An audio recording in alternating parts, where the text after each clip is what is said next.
Did you know that there are only 4 ways to legally avoid paying taxes? The best CPAs know it, the best tax strategists know it, and by the end of this video, you will know too. But the thing here is that you actually need all 4 ways.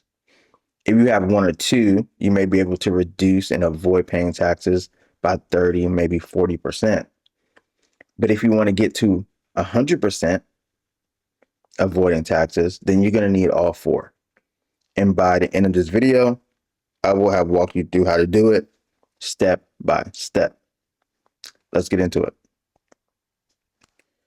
We have to start here with avoiding versus evading, right? One of these is smart, the other is illegal. So let's look at it. Avoiding is using deductions and credits and legal strategies. Okay. Evading is lying, hiding income, or fraud. You see, the IRS expects you to avoid legally, but not evade. So we're going to be talking about the 4 ways to avoid paying taxes. Okay. Now, once again, there are only 4 ways to actually do this. And every single tax strategy fits into one of these boxes. The first way is to reduce. The second way is to defer. The third way to avoid paying taxes is to shift. And the fourth way is to eliminate. Let's go through them. With reduce, you lower what's taxed. With defer, you delay paying until later. With shift, you move income elsewhere. And with eliminate, you simply erase taxes completely. All right. Now, you might be wondering what these numbers are here. 31, 18, 12, 10. Well, these are all of the best ways that I know to avoid paying taxes. So I know of 31 good ways to reduce it, 18 good ways to defer it, 12 good ways to shift it, and 10 good ways to eliminate it. And we're going to go over some of these methods here today. But if you want to see the complete list, go to keepmost.com, where we give out all of the tax strategies that your best CPAs will give you, your best tax strategists will give you, at what most people would consider an amazing price, an amazing bargain. So go to keepmost.com. But let's get into step number 1, which is to reduce. So when you reduce your taxes, that means that you lower your taxable income now. And you do this by shrinking the income the IRS taxes by writing off what you spend to earn it. You use structures that let you claim more deductions legitimately, and you pay less upfront because your taxable base is smaller here. Let's look at some deductions. With a deduction, you write off what you spend to earn it. So for a business, right, those are business expenses, office supplies, travel, and mileage. Okay. Also, with a home office, you can write off your home office and your utilities if eligible. But even if you don't have a business, you still get write-offs with like the standard deduction and medical, mortgage interest, property taxes, so on and so forth, if you itemize. Let's look at some credits, right? And all the credit is a dollar for dollar tax savings. So you can write off things like child tax credit. You can use the child care credit, educational credits, and even energy credits, right? Like the EV tax credit and solar credits. Now, especially when it comes to these energy credits, these will be expiring very soon.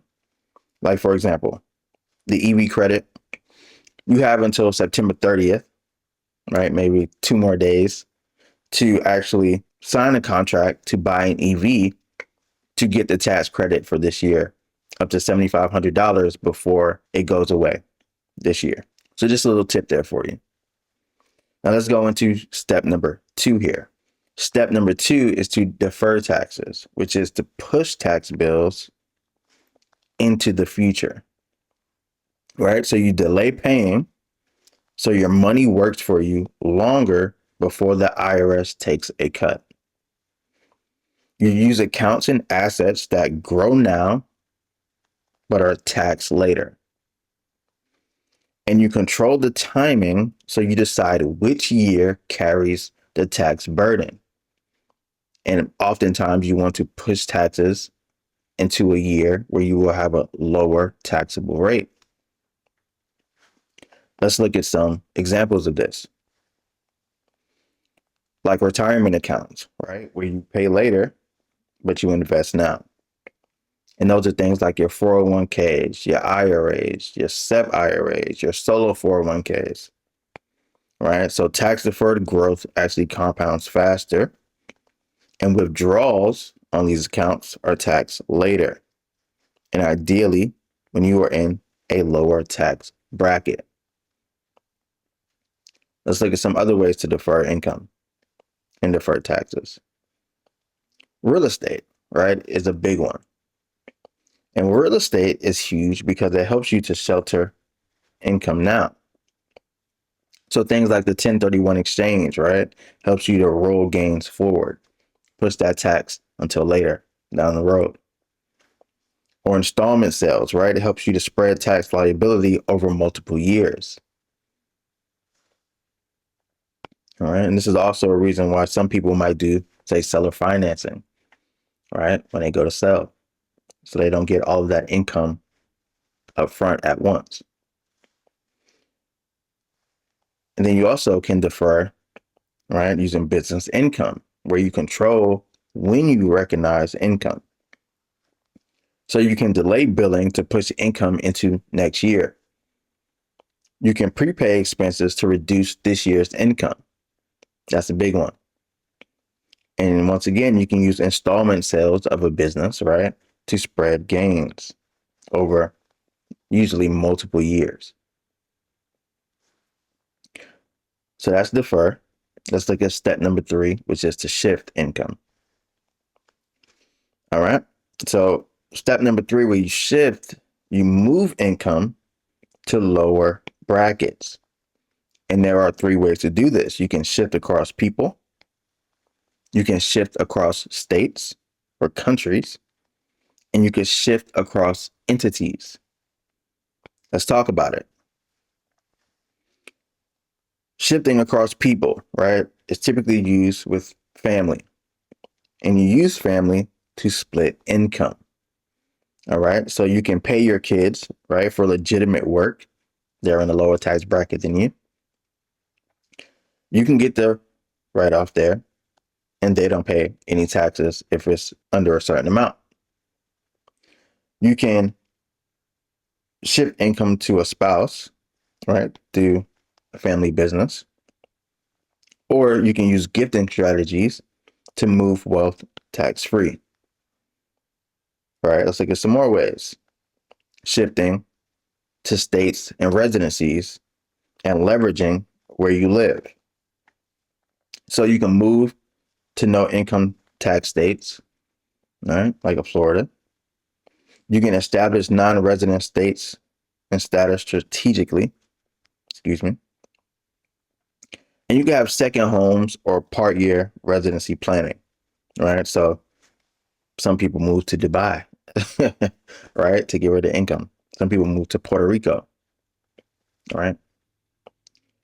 States where you don't have to pay income tax, right? Now let's look at other ways to shift, and that's with entities. So with entities, you use a legal structure to lower your taxes, right? So the S Corp election, for example, helps you to reduce self-employment taxes via the difference between your wages and your distributions. C Corps, right, help shift profits into corporate rate for reinvestment. And partnerships and trusts allow you to allocate income flexibly.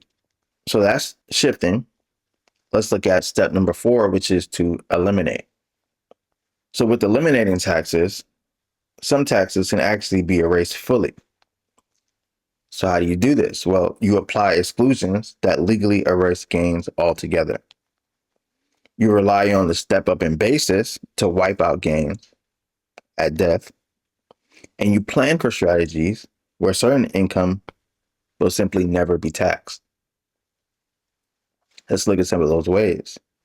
So as we mentioned, some income and some taxes can be erased fully, right? So Roth IRA withdrawals is an example.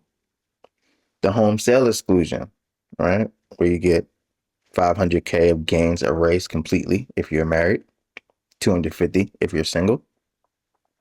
And the step up in basis, right? Where your heirs inherit assets with no built-in gains.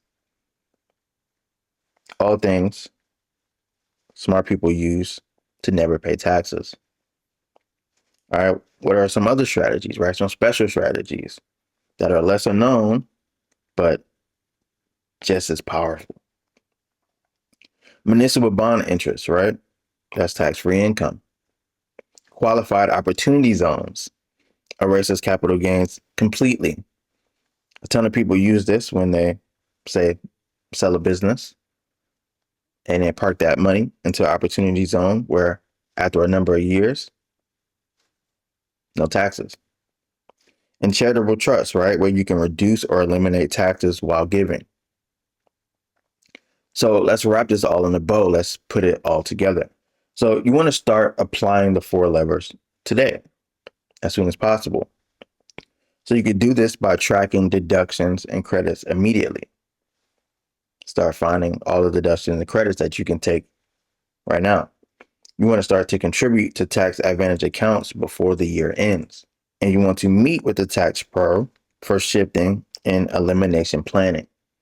And one of the best ways to do that is to go to keepmost.com, right? The website where you get to find all of the ways to keep most of your money. And the next big thing you could do is to keep learning strategies that the wealthy use. Like on this channel where we give you new frameworks, new strategies every single week, multiple times a week, right? Where you get actionable, legal, and IRS-backed ways to lower your taxes, right? And then you can use the 4 ways to cut your tax bill for good, right? And this is what we do with all of our clients. So if you haven't already, go ahead and like this video to help the word get spread to more people. Subscribe to the channel so you get all of the newest, best updated strategies to lower your taxes and keep more money in your family pocket. My name is Karan, and I'll see you in the next video. Thanks for watching.